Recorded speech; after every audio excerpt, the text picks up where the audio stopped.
Toka higani, jodak e gwenge ma Seikuru e kaunti ma Kitui obedo gi mor tok yudo chiemb kony mane ochiw gi Aput manyiso ne jatend piny Kenya ochuogo e chenro mar kedo gi kech kod oro. Bende kanoloso e kinde mar chenrono, komishna ma kaunti ma Kitui Erastus Mbui noyango ni familia madrom 2,860 oyudo chiemb kony e gwenge mag Seikuru mosebedo kod midhiero mar oro. Patricia Mugambi en achiel kuom ajokanyo mar Aput marango weche mag oro, bendo yango ni Aputno chano mar konyo jogo ma midhiero mar oro oheo kendo manyo resruok mochwere mag tieko midhiero makamano.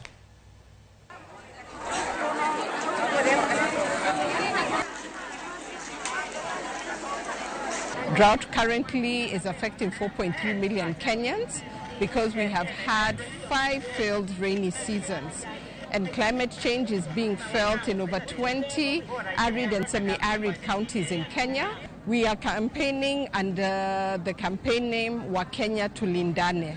Wakenya Tulindane because the effects of drought calls on all of us to think of our brothers and sisters who are affected by the drought, but more importantly, all of us looking at addressing the impacts of drought, mitigating the impact of climate change.